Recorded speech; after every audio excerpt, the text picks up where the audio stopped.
എത്രയോ police officers, നിയമം പഠിക്കുന്ന വിദ്യാർത്ഥികൾ, പൊതുജനം എല്ലാവരും പറയുന്നു അയാളുടെ പണമാണ് അയാളെ സംരക്ഷിച്ചത്. നടി ആക്രമിക്കപ്പെട്ട കേസിൽ കോടതി കുറ്റവിമുക്തനാക്കിയ നടൻ ദിലീപിനെ തിരിച്ചെടുക്കുന്നതിൽ സിനിമാ സംഘടനകൾക്കുള്ളിൽ അഭിപ്രായ ഭിന്നത തുടരുകയാണ്. സിനിമാ സംഘടനകളിൽ ദിലീപിനെ തിരിച്ചെടുക്കുന്നതിൽ ഒരു വിഭാഗം എതിർപ്പ് അറിയിക്കുന്നു.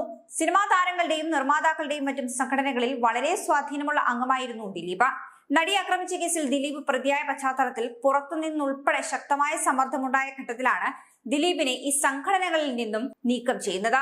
വിധിക്കെതിരെ പ്രോസിക്യൂഷൻ മേൽക്കോടതിയെ സമീപിക്കുവാനിരിക്കെ തിടുക്കപ്പെട്ട ദിലീപിനെ തിരിച്ചെടുക്കുന്നതിനാണ് ഒരു വിഭാഗത്തിന് അതൃപ്തിയുള്ളത്. ദിലീപിനെ തിരിച്ചെടുക്കുന്നതിൽ സംഘടന കാണിക്കുന്ന അമിതാവേശം കണ്ട് പുച്ഛം തോന്നുന്നുവെന്ന് ചൂണ്ടിക്കാണിച്ചുകൊണ്ട് ഭാഗ്യലക്ഷ്മി ഇന്നലെ ഫെഫ്കയിൽ നിന്ന് രാജിവെച്ചിരുന്നു. നിർമ്മാതാവുമായ സാന്ദ്ര തോമസ് ഇക്കാര്യത്തിൽ തന്റെ പ്രതികരണം പങ്കുവച്ചതാണ്. ബി ഉണ്ണികൃഷ്ണനെതിരെ ഉൾപ്പെടെ പരസ്യമായി പ്രതികരിച്ചുകൊണ്ടാണ് സോഷ്യൽ മീഡിയയിൽ പങ്കുവച്ച വീഡിയോയിലൂടെ ഭാഗ്യലക്ഷ്മി രാജി പ്രഖ്യാപിച്ചതെന്നത് മറ്റൊരു കാര്യം.